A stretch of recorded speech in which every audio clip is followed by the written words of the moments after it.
السلام علیکم ورحمۃ اللہ وبرکاتہ۔ جھوٹ بولنا ایک عام رواج بن چکا ہے۔ جی ہاں، بہت سے حضرات تو ایسے ہوتے ہیں کہ بغیر جھوٹ کے ان کا کاروبار ہی نہیں چلتا، بغیر جھوٹ کے ان کو کھانا ہی ہضم نہیں ہوتا۔ جھوٹ اتنا عام ہو چکا ہے، بس اللہ تعالی ہمارے اوپر رحم فرمائے۔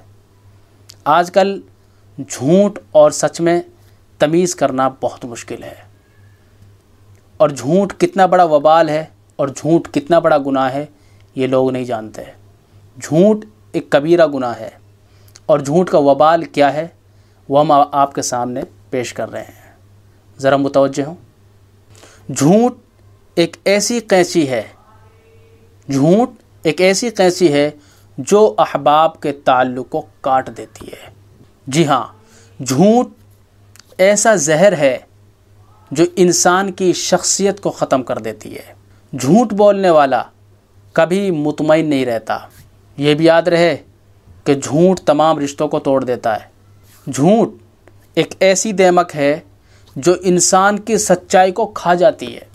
جھوٹ بولنے والا شیطان کا بھائی ہے، جھوٹ بولنے والا شیطان کا بھائی ہے، اور جھوٹ ایک بہت بڑا گناہ ہے۔ جھوٹ گناہوں کی جڑ ہے۔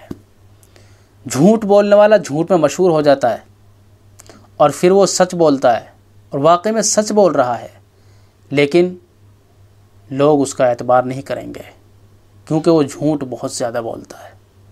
جھوٹے اور چغل خور کو کوئی اپنے پاس بیٹھنا یا بٹھانا پسند نہیں کرتا۔ اتنا بڑا وبال ہوتا ہے جھوٹ کا۔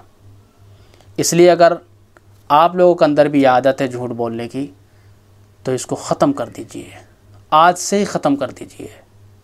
جھوٹ ہمیشہ آدمی کو برباد کر دیتا ہے۔ اللہ تعالی ہم سب کی حفاظت فرمائے۔ اللہ تعالی جھوٹ اور چغل خوری سے ہم سب کی حفاظت فرمائے۔ جزاک اللہ۔ السلام علیکم ورحمۃ اللہ وبرکاتہ۔